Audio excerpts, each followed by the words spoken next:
29/6/2026 જો અમારી મગફળી આવી થઈ છે અને ભાઈ હવે વરસાદની ખાસ જરૂર છે. અત્યારે તો મગફળી એમ લાગે કે કાંઈ પાણીની જરૂર નથી, પણ બપોરે જુઓ તો એમ થઈ જાય કે આ સુકાઈ ગઈ છે એમ.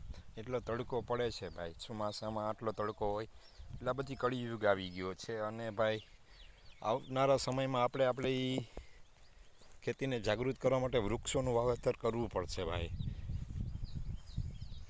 જો આ અમારી મગફળી છે, જો આ રીતે અમે જો મગફળી છે, જો તમે આ રીતે અમે 5 થી 6 વીઘામાં પ્રથમ વખત આ વર્ષે કૂવો ઊંડો કર્યો તો વાવેતર થઈ ગયું છે. જો અમે મગફળી છે છે અડધા ખેતરમાં વવાઈ ગઈ છે. જો અડધા ખેતરમાં હજી કોળું તાકોળ છે. વરસાદ આવે તો વાવીએ ને. તડકો એટલો પડે છે કે ભાઈ ઝાલીમ એટલે ગ્લોબલ વોર્મિંગની ચેતવણી છે ભાઈ. અને ગ્લોબલ વોર્મિંગમાં જે આ અલ નીનો એક્ટિવ થયું છે એની હિસાબે આપણે વરસાદ પણ પડી નથી રહ્યો. એટલે ખેડૂત ભાઈઓ હવે આપણે થોડુંક વૃક્ષોને બચાવવા પડશે.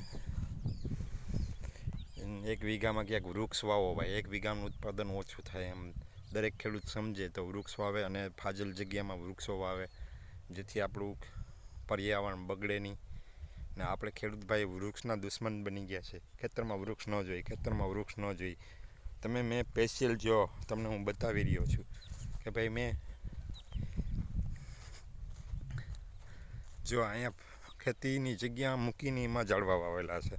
એટલે વૃક્ષો વાવેતર કરવું જોઈએ. જો તમે મગફળી જોતા જાઓ અને જો અમે ખેતરની વચ્ચોવચ્ચ વાવેલા છે.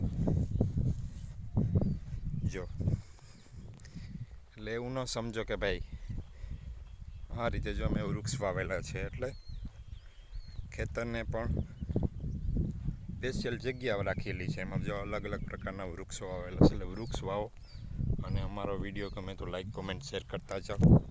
આવજો મિત્રો. અમારી ચેનલ યુટ્યુબમાં છે તે પણ જોતા જાઓ. જો છે વૃક્ષો વાવ્યા જ છે. આ ખેતરની વચમાં વાવેલા છે. શેડે પાડે નથી વાવેલા. સ્પેશિયલ એટલી જગ્યા રોકી છે. એટલી જગ્યામાં તમારે કાંઈ મગફળી કેટલી ન થાય એટલા તો તમને ફ્રૂટના પૈસા ખાવા મળે. એટલે એટલી માંડવી ન થાય આમાં.